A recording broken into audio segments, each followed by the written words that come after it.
قابل صد احترام ڈاکٹر ایس فاروق صاحب، ہمارے مہمان گرامی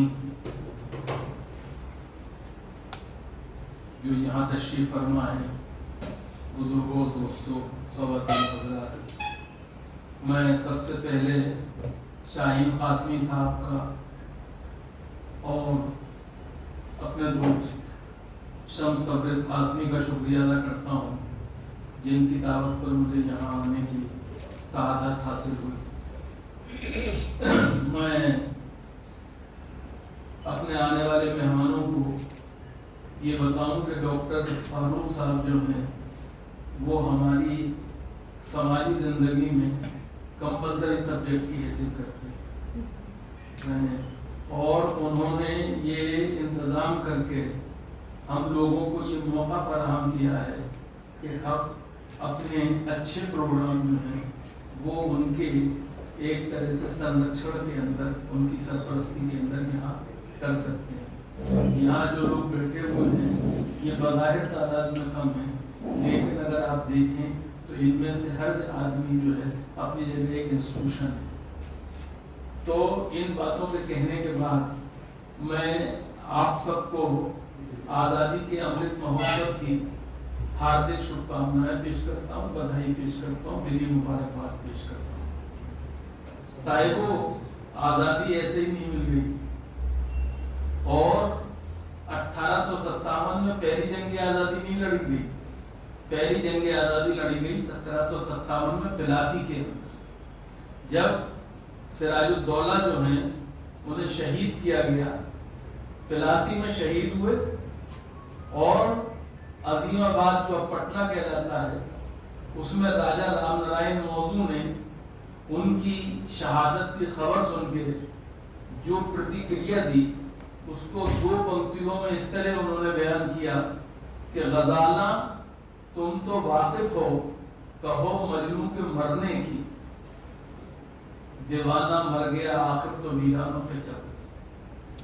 تو یہ بات جو میں نے کہی جان بوجھ کے کہی، سراج الدولہ کی شہادت ہوتی ہے، راجہ رام نارائن مودو کو تکلیف ہوتی ہے، دکھ ہوتا ہے، ہندوستان اس سے بنتا ہے، اس بات کا خیال رکھنا چاہیے۔ دوسری بات یہ کہ دوسری جو شہادت ہے وہ 1799 میں ٹیپو سلطان کی ہے، جب ان کی شہادت کے بعد انگریزوں نے ان کی میت پہ کھڑے ہو کے کہا تھا آج سے ہندوستان ہمارا ہے۔ یہ سمجھنے والی بات ہے کہ ایسا یہ دعویٰ کس بل پہ کیا گیا ہوگا، ہم اور آپ اس کا اندازہ کر سکتے ہیں۔ پھر شاہ عبدالعزیز صاحب نے فتویٰ دیا انگریزوں کے خلاف جہاد کا۔ جہاد کے بارے میں آج کل بہت غلط فہمیاں پھیلائی جاتی ہیں، لیکن ہم یہ بھول جاتے ہیں کہ جہاد جو ہے وہ فساد کا نام نہیں، جہاد جو ہے وہ غریب، بے قصور اور کیا مجبور انسانوں کو مارنے کا نام نہیں ہے، بلکہ جہاد نام ہے ظلم اور ناانصافی کے خلاف لڑائی کا۔ وہ لڑائی جو پہلی دفعہ مسلمانوں نے نہیں لڑی، پہلی دفعہ اگر دیکھا جائے تو کروکشیتر کے میدان میں شری کرشن نے شری ارجن کو اس پہ آمادہ کیا کہ وہ شکتی کا پروٹیکشن کریں، اور اس طرح سے جو کچھ گیتا کا فلسفہ جہاد ہے وہی اسلام کا فلسفہ جہاد ہے۔ مجھے یہ کہنے کی اجازت دیجیے۔ دوسری بات، شاہ عبدالعزیز صاحب کے فتوے کے بعد ہم سب جانتے ہیں 1857 میں بہادر شاہ ظفر کو علامتی طور پہ ہی صحیح، سانکیتک روپ سے ہی صحیح، اپنا لیڈر مان کے جس طرح لڑائی لڑی گئی، اس دیش کے واسیوں نے لڑائی لڑی، تاکیہ ٹوپے ہوں، منگل پانڈے ہوں، رانی لکشمی بائی ہوں، احمد اللہ ہوں، جنرل بخت خاں ہوں، کون کون کس کس کا نام لیجئے، معلوم ہوا یہ سب لوگ جو تھے ایک جٹ ہو گئے، انہوں نے لڑائی لڑی۔ شاملی کے محاذ پہ ہمارے علماء نے جو لڑائی لڑی وہ غیر معمولی ہے۔ دلی میں بیٹھ کر شاہ فضل حق آبادی، صدر الدین آگردہ اور دوسرے علماء نے انگریزوں کے خلاف لڑائی کا جو فتویٰ دیا وہ بھی غیر معمولی ہے۔ اس کے نتیجے میں ہم سب جانتے ہیں کس طرح سے علماء کو پھانسیوں پر لٹکایا گیا اور کالے پانی کی سزا دی گئی۔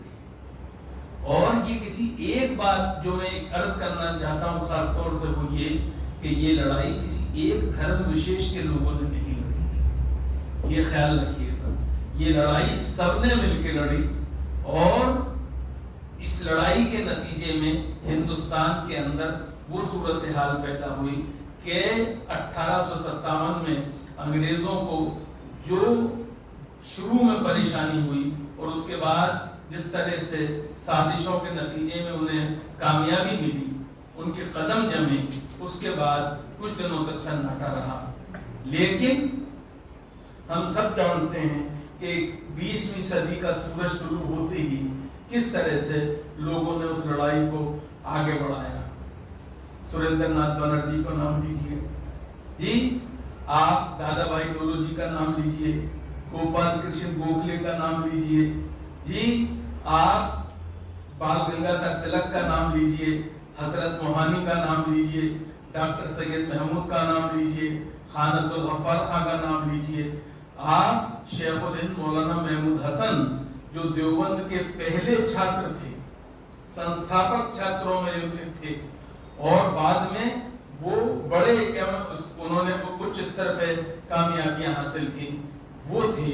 ان سب کو اگر آپ دیکھیں تو یہ ان کا بڑا یوگدان ہے۔ ایک نام جو مجھے بار بار یاد آتا ہے اس موقع پہ، وہ امام الہند مولانا ابوالکلام آزاد کا ہے۔ وہ کانگریس کے سب سے کم عمر صدر تھے 1923 کے دلی اجلاس میں، اور انہوں نے جو بات دلی کے اس اجلاس میں کہی تھی، امرت مہوتسو کے اس سال میں سمجھتا ہوں اس کی اہمیت اس وقت سے آج زیادہ ہے۔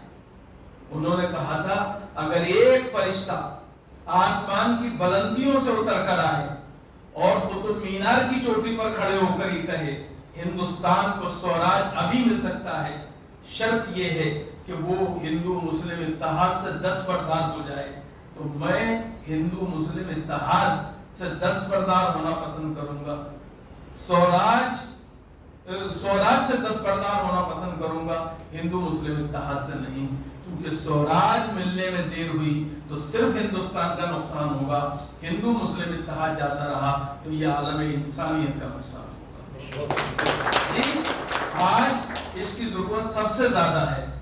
ہم اب اس امرت مہوتسو کا حق ادا نہیں کر سکتے، ہم ان شہیدوں کے خون کا قرض ادا نہیں کر سکتے جنہوں نے بھگت سنگھ کے روپ میں، سکھدیو کے روپ میں، رام پرساد بسمل کے روپ میں، اشفاق اللہ کے روپ میں، اور اسی طرح چندر شیکھر آزاد کے روپ میں اپنے جانوں کا بلیدان دیا اور ہمارے آزادی کی تحریک کی جدوجہد کو اپنے خون سے ایک نئی سرخی عطا کی۔ جی آپ ان کا حق ادا نہیں کر سکتے اگر آپ ایک دوسرے کے ساتھ مل کے نہیں رہ سکتے۔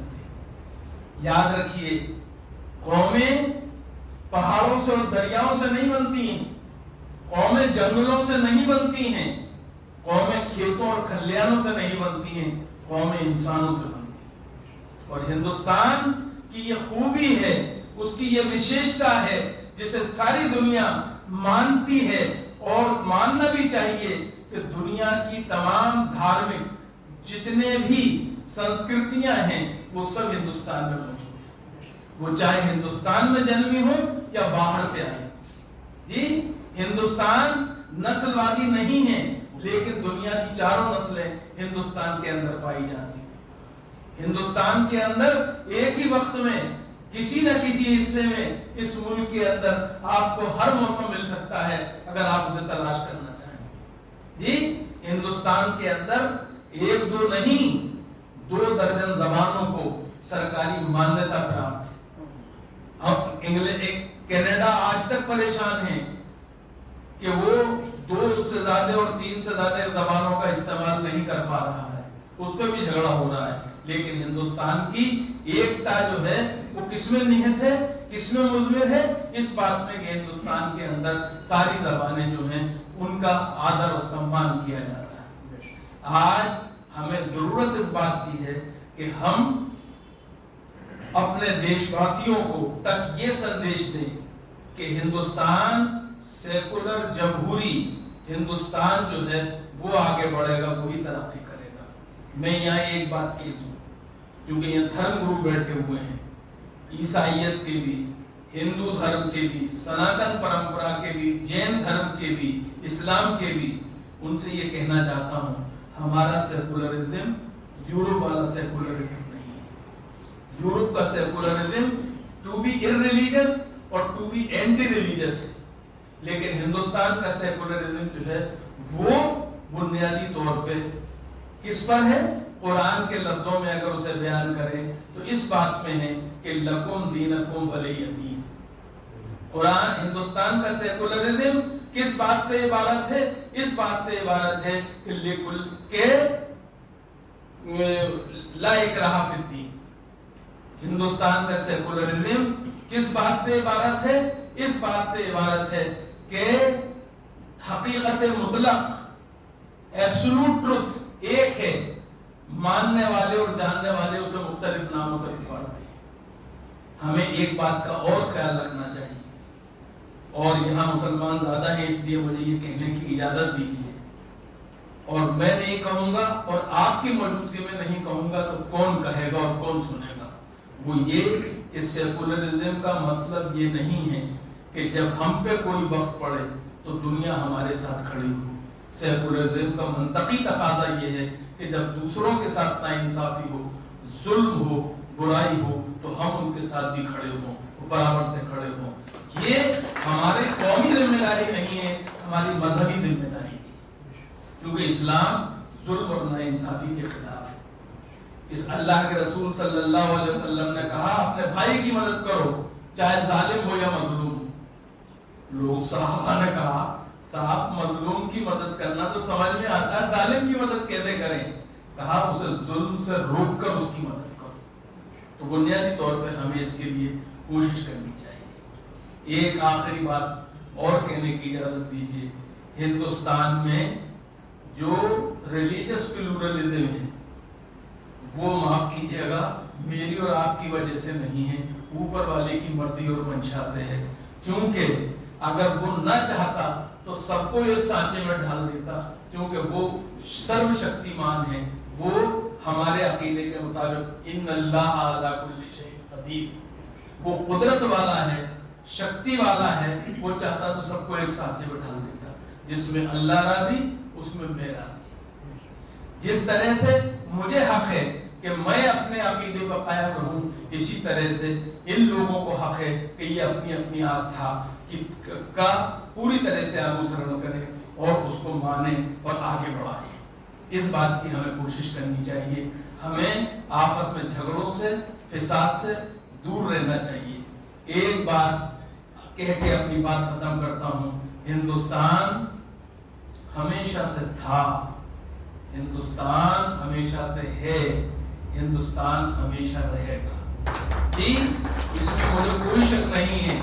اقبال نے بڑے پیارے انداز سے, شاعر اقبال نے بڑے پیارے انداز سے کہا تھا, کچھ بات ہے کہ ہستی مٹتی نہیں ہماری, پرسوں رہا ہے دشمن دور زماں ہمارا.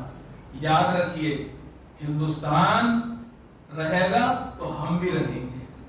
جو کچھ ہندوستان کے ہت میں ہے وہی ہندوستانیوں کے ہت میں ہے. اس بات کو مجھے اور آپ کو اور سب کو جاننا چاہیے, ہر ہندوستانی کو ماننا چاہیے اور اس کا اپنے اوپر کیا میں لازمی طور پر اس پر عمل کرنا چاہیے. بہت بہت شکریہ. ملت ٹائمز کو آپ کی ضرورت ہے, ہماری آپ مالی مدد کریں.